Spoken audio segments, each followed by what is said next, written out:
তিনি হচ্ছেন মদিনাওয়ালা। ওই নবী যদি আমি আল্লাহকে না দেখতো, তাম দুনিয়া মিথ্যাবাদী। মসজিদে মাগরিবের নামাজ পড়তে গেলে ইমাম যেমন সূরা ফাতিহা পড়লে তোমরা পড়তে হয় না। আমার নবী সাইয়্যিদুল মুরসালিন, নবী যদি আমাকে দেখেছে, তাম দুনিয়াকে আমি আল্লাহ সত্যবাদী হিসেবে ঘোষণা করলাম।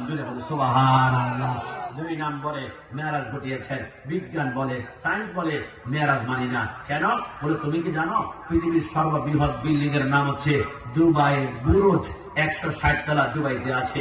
160 তলার উপরে উঠে হাতের মধ্যে নিয়ে একটা আপেল আপনি উপরে নিক্ষেপ করবেন, ওই আপেলটা উপরে যাবে না, নিচের দিকে চলে আসবে। কারণ নিউটন বৈজ্ঞানিক একটা আবিষ্কার করেছেন মধ্য আকর্ষণ শক্তি। মধ্য আকর্ষণ শক্তির নিচে কোন জিনিস যদি উপরে নিক্ষেপ করেন নিচের দিকে চলে আসে, কিন্তু শক্তির উপরে গিয়ে কোন জিনিস যদি নিচে নিক্ষেপ করেন তখন নিচে আসে না, এটা উপরের দিকে চলে যায়। বিজ্ঞান বলে যেহেতু দুনিয়ার কোন মানুষ উপরের দিকে লাফ দিলে নিচের দিকে পড়ে, তাহলে উপরে যাওয়া সম্ভব নয়। তবে বিজ্ঞান বলে একটা জিনিস পূরণ করতে পারলে তোমরা উপরে যেতে পারবা, আমরা বিশ্বাস করব। বিজ্ঞান কি? বিজ্ঞান বলে হাতের মধ্যে একটা পিস্তল নিয়ে তুমি যদি উপরের দিকে গুলি করো, ওই গুলিটা 1 সেকেন্ডের ভিতরে যদি 7 মাইল অতিক্রম করতে পারে, এমন দ্রুত সম্পন্ন গতি সম্পন্ন কোন বাহন যদি থাকে, তাহলে তুমি মেরাজে গেলে আমি বিশ্বাস করব।